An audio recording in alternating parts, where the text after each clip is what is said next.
آپ جانتے ہیں کہ حضرت معصومہ سلام اللہ علیہا کے جو امام موسیٰ ابن جعفر علیہ السلام کی بیٹی ہیں کہ جن کا نام فاطمہ ہے، اور تاریخ کی یہ غیر معصوم ایسی شخصیت ہیں کہ جن کے بارے میں زیارت نامہ باقاعدہ وارد ہوا ہے اور ان کی زیارت پڑھی جاتی ہے۔ بہت سی روایات ہیں امام رضا علیہ السلام سے، امام صادق علیہ السلام سے۔ کتنی فضیلت ہے، کتنی عظمت ہے، یہ ہم کیا بتائیں گے اگر ہمارے پاس ائمہ علیہ السلام کی روایات موجود نہ ہوتی۔ بعض روایت میں ملتا ہے کہ جس نے ان کی قم زیارت کی اس کے اوپر جنت واجب ہے، بعض روایت میں ملتا ہے کہ جس نے معرفت کے ساتھ زیارت کی اس کے اوپر جنت واجب ہے۔ بہرحال بہت زیادہ ان کی عظمت کے سلسلے میں، فضیلت کے سلسلے میں روایات وارد ہوئی ہیں۔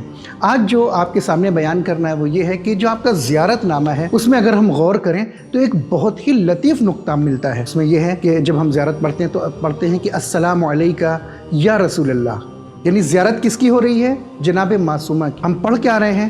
السلام علیکہ یا رسول اللہ، السلام علیکہ یا امیر المؤمنین، السلام علیکہ یا فاطمہ بنت محمد۔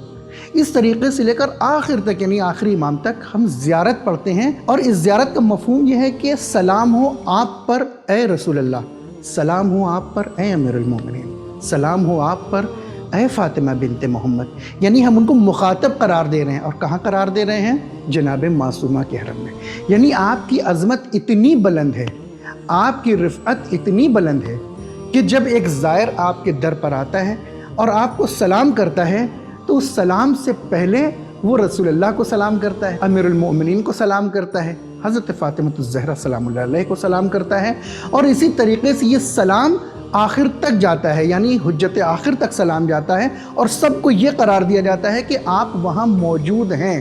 یعنی یہ ایک ایسا حرم ہے کہ جس میں 14 معصومین علیہ السلام ہر وقت آپ کے حرم مبارک میں موجود ہوتے ہیں۔ اب اس سے بڑھ کر کیا عظمت ہوگی بی بی کی کہ اگر کوئی ایک زائر آئے تو ایک ہی وقت میں وہ خود حضرت معصومہ کی بھی زیارت کر رہا ہے، اور اس کے ساتھ ان کے فضل میں، ان کے طفیل میں وہ 14 معصومین علیہ السلام کی زیارت کر رہا ہے۔ اس کا مطلب یہ ہے کہ اگر کسی کو توفیق نہیں ہوئی کہ وہ مدینہ جائے، اگر کسی کو توفیق نہیں ہوئی کہ وہ عراق جائے، اگر کسی کو توفیق نہیں ہوئی کہ وہ دیگر مقامات پر ائمہ کی زیارت کرے، تو وہ جناب معصومہ کے حرم میں آ جائے گا تو اسے تمام ائمہ کی زیارت نصیب ہو جائے گی۔ پروردگار سے دعا ہے کہ وہ ہمیں حضرت معصومہ سلام اللہ علیہ کی زیارت کی توفیق کرامت فرمائے، آمین۔